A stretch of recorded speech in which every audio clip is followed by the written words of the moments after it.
Ciao ragazzi, eccoci con un video nello stile informatico. Chi mi conosce sa che oltre a occuparmi di musica e di concerti sono un divulgatore scientifico musicale, quindi faccio anche ogni tanto questi video sull'informatica. Io uso molto ChatGPT per delle cose musicali, soprattutto per cultura musicale, musicologica, e quindi ogni tanto pongo delle domande. Comunque, veniamo a noi. E quello che non sanno tante persone è questa parte a destra, vedete? Se noi facciamo ad esempio una domanda e non vogliamo che compare qui nel nostro archivio, nelle nostre chat, basta selezionare qui temporanea in alto a destra. In questo modo non viene visualizzata a sinistra, ad esempio, come si chiama il cantante dei Queen.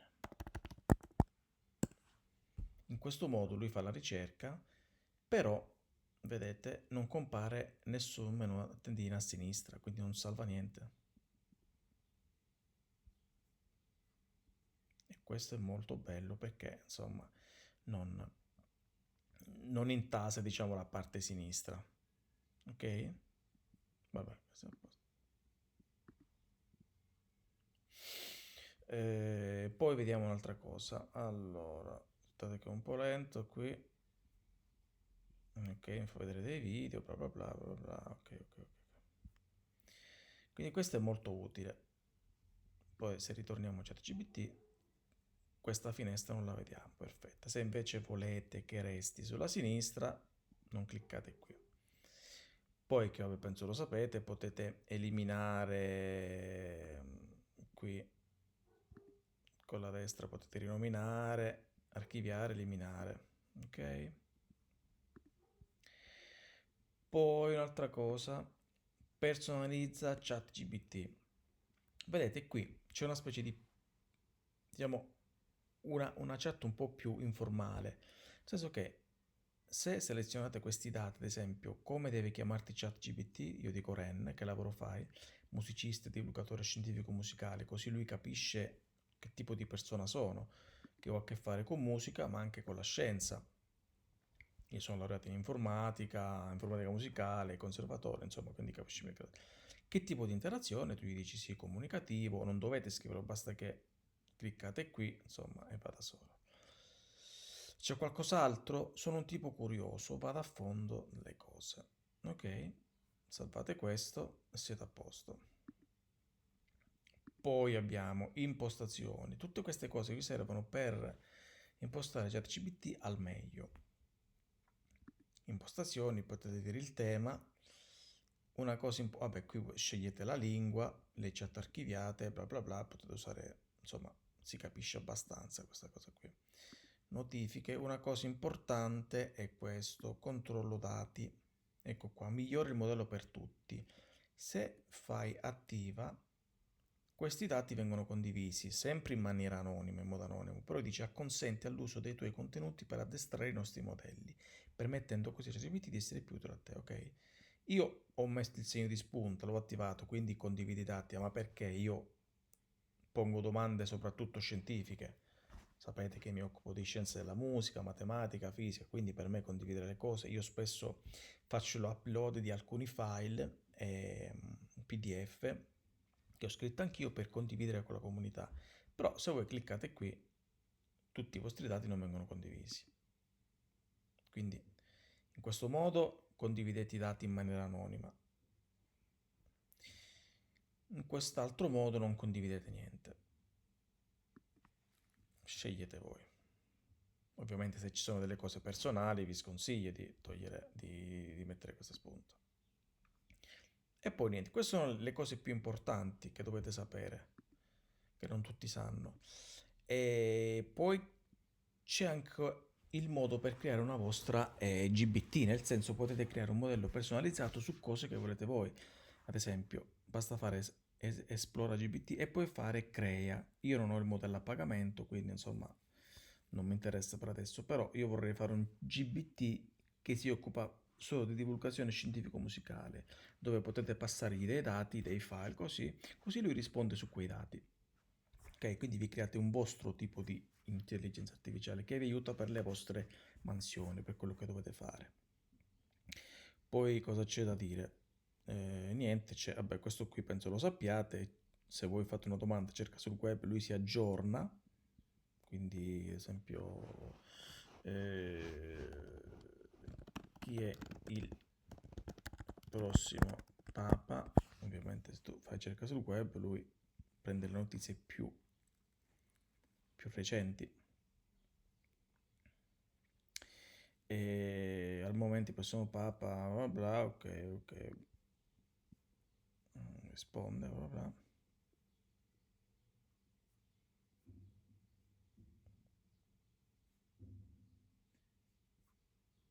Ok.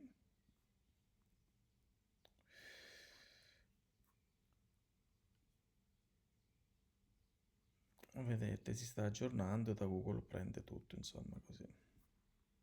Con le fonti e tutto. Se invece scegliete di fare pensa prima di rispondere, lui non dà risposte di getto, ma ci pensa. È come dire, prima di parlare conta fino a 10, è la stessa cosa. Tipo, cosa ne pensi della fisica quantistica? Lui ci pensa un po', per non dare, magari consulta dati, consulta. Vabbè, in questo caso ci ha pensato poco, però insomma.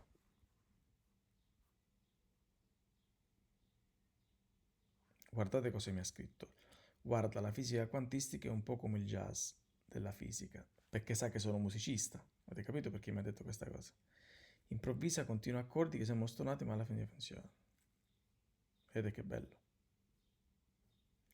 E bla bla bla. Oppure vediamo. No, questo vabbè, perché devo attivare. Visualizzi del concetto e questo è bello perché insomma esplora in modo concettuale, ad esempio, che ne so, ovviamente sto facendo delle domande molto semplici, non analizzo. Cosa ne pensi del gruppo musicale Queen?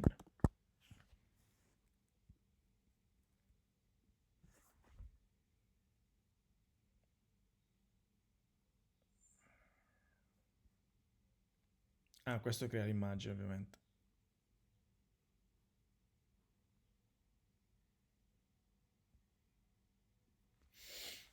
Sì, ho sbagliato il prompt. Però insomma, per farvi capire che se state attenti a queste piccole cose, impostazioni, finestre, sinistra, destra, temporaneo, così, insomma, riuscite a fare tantissime cose. Ora aspettiamo che mi fa l'immagine. Ho sbagliato prompt, ovviamente. Poi vi faccio un esempio di come potrebbe essere un prompt esatto.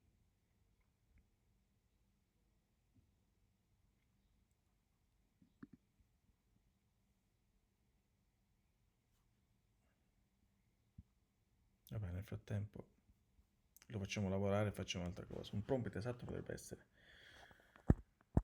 allora, sei un divulgatore scientifico musicale. Quindi prima gli dici cosa tu vorresti che lo fosse. Descrivimi con esattezza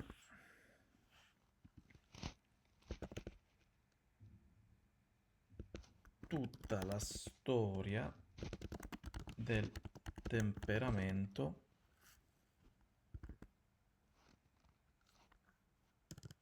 dall'anno 1000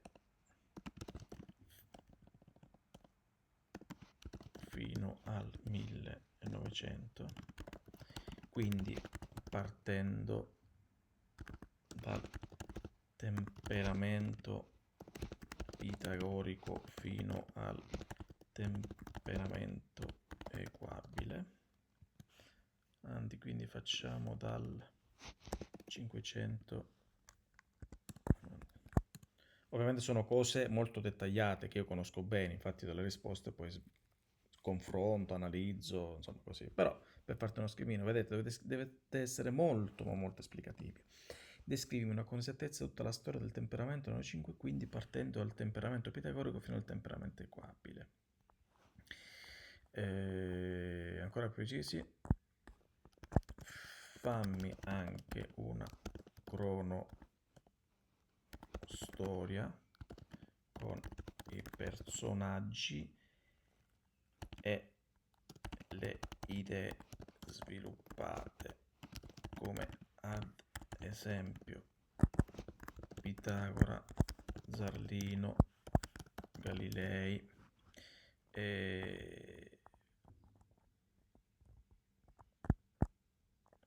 eccetera. Temperamento mesotonico inequabile, vediamo che Bach.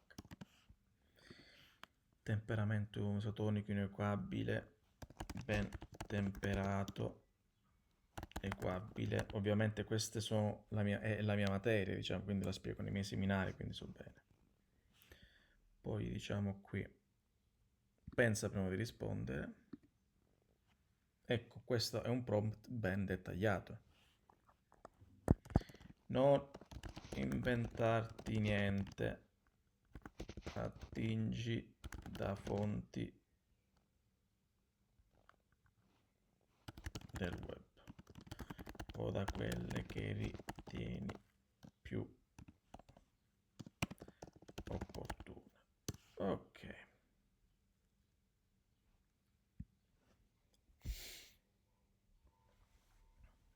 Aspettiamo.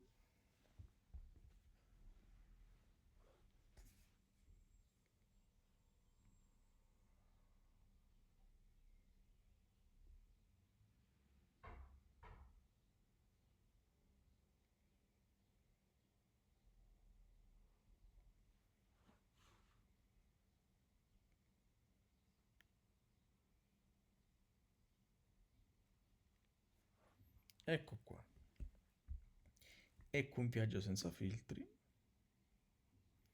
Vediamo. Temperamento pitagorico, perfetto. Alto medioevo e tardo rinascimento, primi aggiustamenti, perfetto. Zarlino, vediamo se c'è tutto. Se mancano un po' di cose, ma comunque c'è il temperamento mesotonico. Marin Marcen, bravo. Temperamenti regolari ben temperati, perfetto. Dal tardo europei, cronologia essenziale, Pitagora, Aristossono, bello. Zarlino, Stevin, bellissimo. Westminster, Bach, voilà. Ok, perfetto. Diamogli sempre un feedback, così lui è contento. Però voglio vedere cosa dice del temperamento equabile. Vedi? Lui parla di Cina, ok, va. Ne manca un altro che si chiama Vincenzo Galilei. Vabbè, glielo perdoniamo. No, eccolo qui. Vincenzo Galilei, Francesco Spianacini, perfetto. Ok, non lo dice, dai. Bravo. Ok, eccoci qua. Ciao ragazzi.